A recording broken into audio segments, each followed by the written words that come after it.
Hello guys, this is Molish Major here, bringing you some commentary over some Team Slayer gameplay. The score in the background is a 22-14.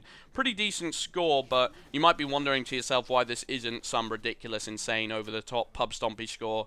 This is one of the more, lower scoring games, and that is mainly because this is one of the more close, down to the wire games that I've gotten, and I really wanted to upload this because a lot of you guys prefer more competitive based gameplay, and I'd say this is one of the ones where I kind of clutched it out. If you look at the scoreboard, things get pretty insane at times, so keep an eye on that. Basically, the game before this, I'd actually had a horrible game, a nightmare of a game. It was extremely laggy. The enemy team were kind of teabagging on every single kill they'd get, which is one of the things that's just my pet peeves. I don't mind an odd occasional teabag if the situation demands it, but if you're just some idiot who's clearly getting kills like in an unfair way, or using jetpacks and sticky grenades and then teabagging after every single one of those lucky fluky kills, it really gets under my skin. So basically, I'd just seen red, and this game I decided to go guns blazing, and I managed to have a pretty decent game overall. And it's really satisfying when you do that. The worst thing is when you have a rage game. You're like, right, I'm so mad, I'm going to play so good this game, and then you play even worse. It's what they call playing on tilt, when you're playing in a mindset that is not beneficial to your gameplay at all. And sometimes rage can be beneficial to me, sometimes it can just make me completely fall flat on my face, and that's pretty frustrating to say the least. But I had a topic that I want to discuss with you guys today, and it's kind of more revolving around real life stuff, I suppose, and personal problems, more so than Halo and gameplay. I don't usually do these kind of commentaries because, honestly, I think they're a bit trivial, and I think they're just too divisive. No one's going to have the same opinion on real life stuff at all. Whereas game mechanics, you can kind of break them down to their core elements. And there's just enough of personal stuff on YouTube as it is anyway, like vlogs and Q&As and all that stuff on a regular basis. And I personally, I used to love it on YouTube, but I find it a bit tedious now. I prefer just talking about the game because I'm a nerd.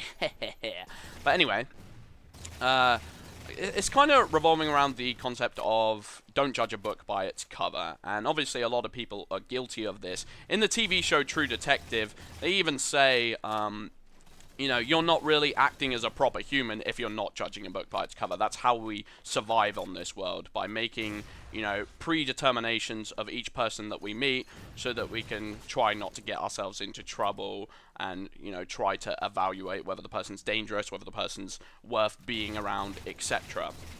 But I think too many people have this, idea that they should categorize people into, good or bad groups. So if you're a part of group X, that therefore means that you have Y personality trait.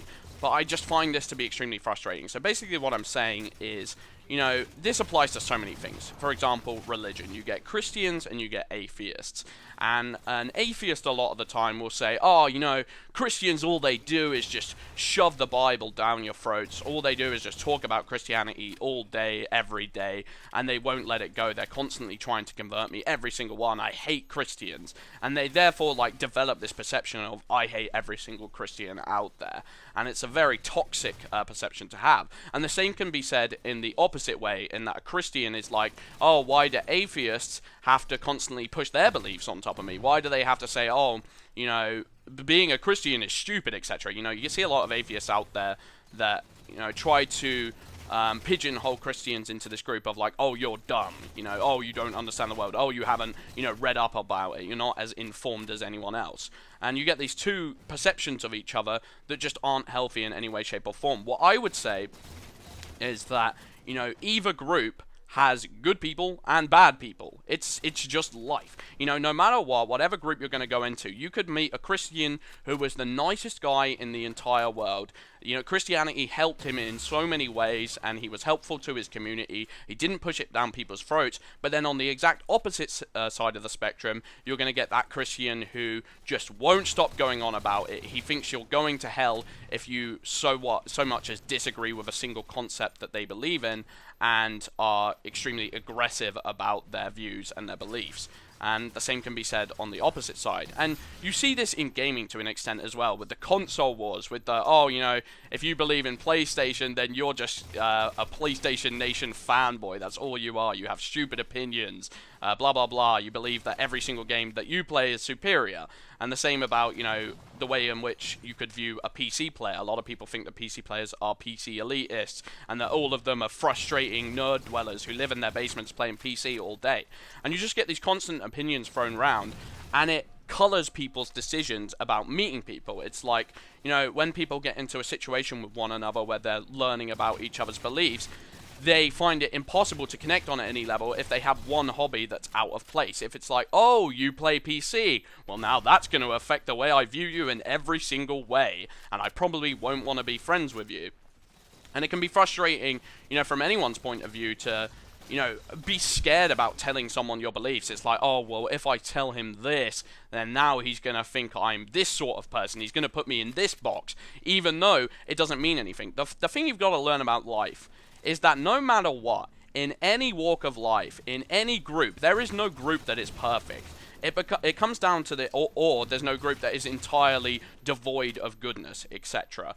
You know, you get this with patriotism as well, in terms of, oh, you know, everyone from the UK is a tea-drinking, queen-loving, you know, douchebag, basically, and they're posh, and they speak around like Harry Potter. Hello, it's Harry Potter. Well, I can tell you that I've met plenty of British people who speak like absolute bellends. They're like, ah, you alright, bruv? How's it fucking going? I'll tell you what. Like that. And they're annoying as heck, and they don't sound at all like a posh British person. And then you get the whole American stereotype of, oh, they're all fat, they all eat donuts every single day, etc. And once again, it can be toxic in the opposite direction, where you get over-patriotism, where it's like, oh, we're America, so we're therefore the best. We destroy the rest of the world. Every single America has the right to wave the flag and is a beast, blah, blah, blah, blah, blah. When really, there's a lot of Americans out there who are absolute douchebags. Not every single one stands for the same things you do, stands for the same beliefs, and some of them you're going to hate. Some of them you're going to like. And this is just what it comes down to. I think you shouldn't look at a group and paint them all with the same brush. That's the worst thing you can physically do, because it's gonna mean that so many situations in life you're gonna miss out on, because you have this belief of, oh, I don't want to approach this kind of person because we're gonna have too many disagreements.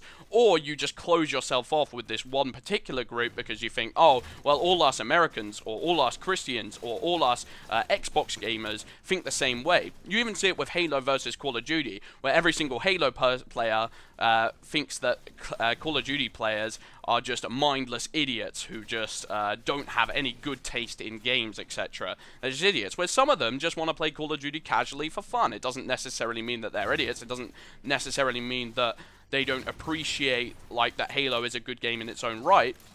And the same thing back and forth, where Call of Duty players sometimes think that Halo players are just nerds who just, you know, are ultra competitive. All they care about is a competitive experience, and they never play for fun.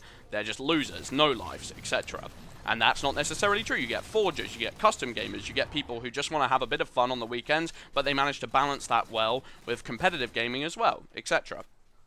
That was a very rambly commentary, but it's just been on my mind for a while, and it just frustrates me how people don't think things through. They don't, you know, they don't wait it out. They don't let the person prove themselves to you. They instantly come into a conversation and think, right, this guy is this sort of person, so therefore I'm going to judge him with those preconceptions the entire time. And the thing is, if you do judge someone that way, then they feel they'll probably fit the role that you're giving them, because they'll probably be aggressive, they'll probably be frustrated, because they feel like they're being judged the second they go into the conversation. It's like, oh, well, this guy I'm not going to get on with because he's clearly made some preconceptions about me, some misconceptions about me, and there's just no getting around this person, and he's arrogant, etc.